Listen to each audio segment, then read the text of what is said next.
Just got finished checking out that Prometheus, which was a really good movie. It was not really good, but it was good. I mean, it was definitely good.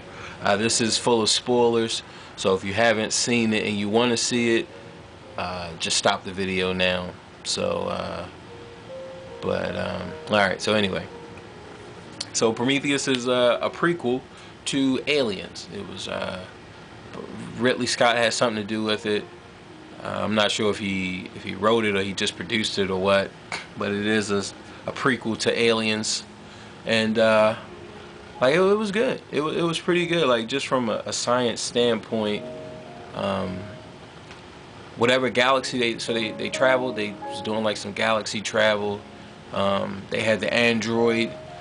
It takes place around 2093, 2094 ish, and they can, so I'm guessing they can either move at the speed of light or they can like do wormholes or something. It took them 2 years to get from Earth to this new planet.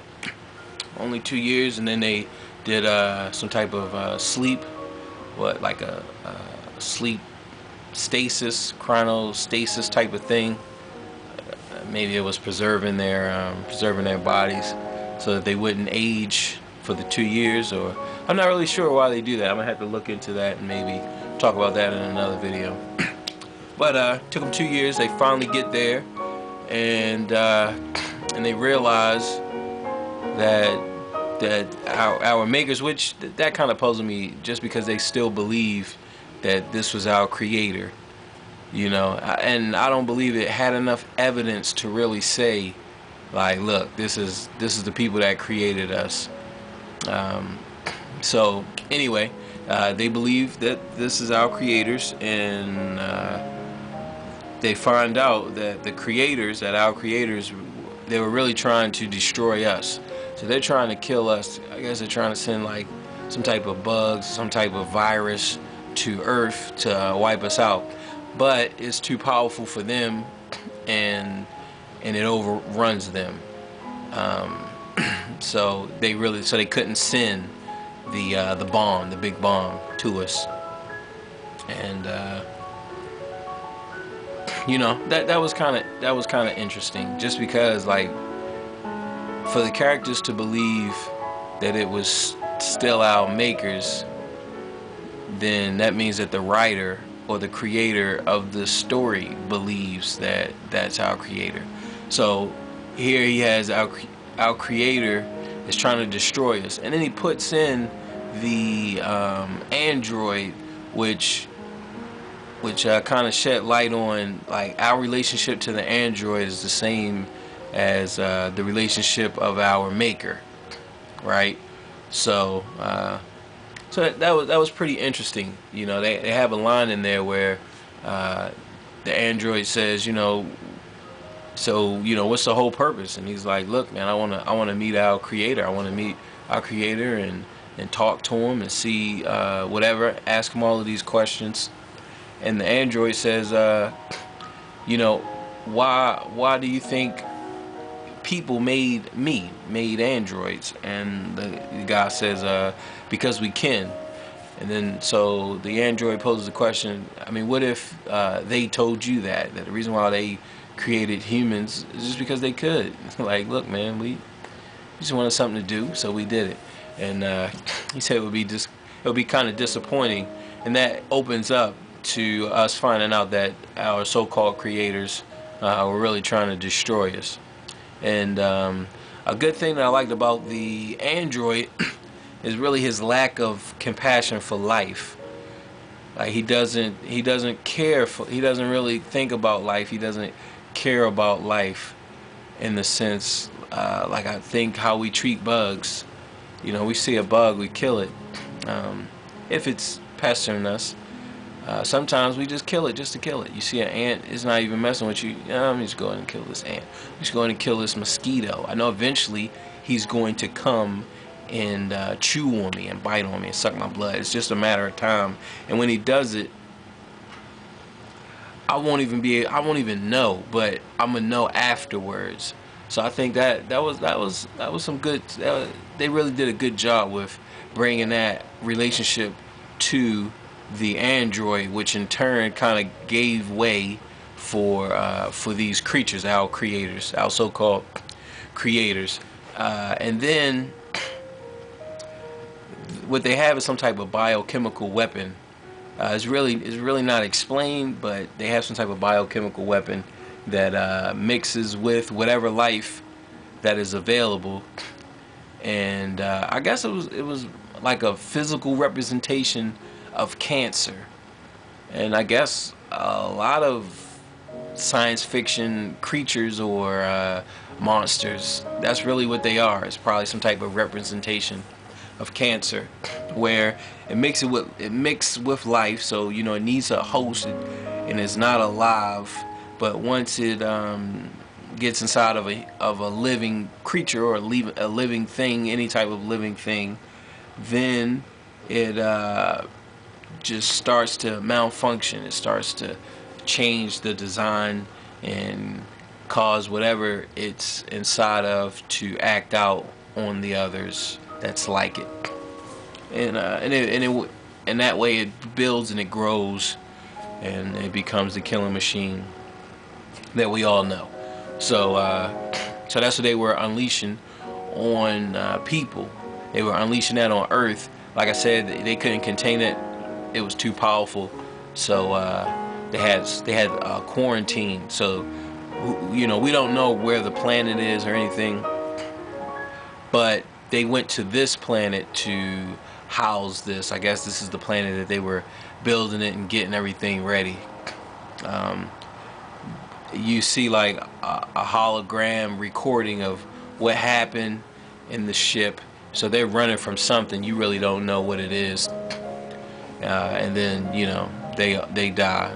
So, but they did have, it was one survivor left, one of these creatures.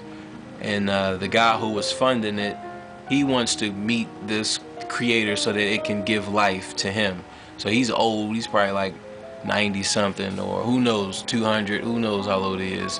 Just given all of the advances that we have, we were able to create androids. So he's probably like 200, 300, 400 years old. That's what you would imagine if we had the ability to make an android very human-like, that we would be sustaining our older population. The older guys would be living a lot longer. So let's say this guy's about 500, right? Which he's probably not, because it's only 2090 something, right? So let's just give him 190. He's about 200 years old. So he wants to meet the creator so that, I guess, the creator can rejuvenate him, make him live again. So when they finally meet him, he's a warrior. So he just goes off. He's trying to kill people and get back to his mission, to destroy the Earth. And of course, that doesn't happen. And we're left with the lone survivor. She wants to go back to the planet where these creators, the engineers, that's what they call them in the movie. She wants to go back there and talk to them about why did they give up on humanity. Like that's stupid. That's stupid. Like, here you have some creatures and you believe that they created you, and now they want to destroy you. Like, what's the chances of you actually landing somewhere where they want to talk, where they're going to talk? I mean, that's like an alien. Like, an alien have to land in a science lab, like, for him to make it alive, just because of the fear. Like, you figure they already know about us, so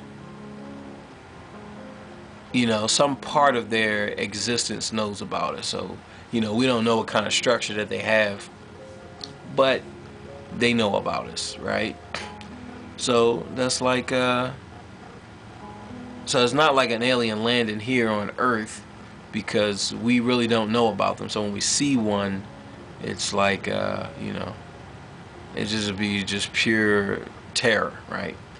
But on that planet, which, you know, could be here too. It could be, I'm quite sure it could be a human that knows some extraterrestrial stuff. I mean, I don't know about it, but there could be someone in the world that actually knows and have seen it and has been around it, and, you know, some Men in Black type stuff. It, you know, it could be. So the chances for alien to land where they know about them and enough to where they're not gonna kill the alien and talk and try to communicate with it, right?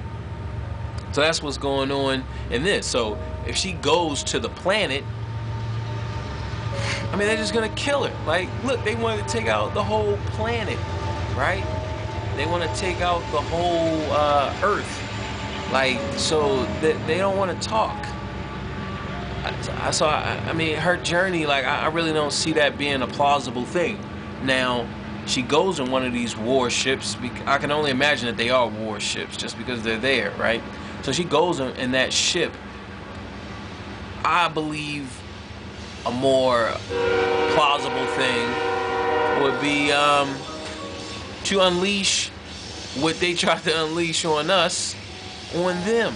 You know, that's more plausible for me. That's more like, yeah, you know, revenge. It's like, look, I'm not gonna sit around and wait for you to attack again, because that's what it is. You're building this thing, and I think they believed that the carbon dating was 2,000 years, right? So, you know, all right, you got 2,000 years, and this is on the alien, that they get the alien's head, and then they carbon dated to see how old it is from, you know, when it died and everything. So they give it about 2,000 years. So you got 2,000 years that the planet hasn't made contact with this infantry, right? 2,000 years, like that's crazy. So I mean, there's a lot of holes in there, but let's disregard the holes. If it takes 2,000 years to reach, I mean, but ultimately you gotta say that, you know, the mission failed. You know, we failed in that mission, so we gotta do it again. I mean, we gotta attempt this again, and this time, when we have the weapons, let's just go recover the ship and just go to Earth and handle our business. It's only 2 years trip for the humans, so I guess they were more advanced than we were. They were bigger, so I don't know how advanced they were, but at least 2 years they can get to Earth and finish the mission. So there's a lot there. I mean, it's a lot there, but the ideas that are in that movie is really good. A lot of really good ideas in the movie. A lot of good things to discuss and to cover.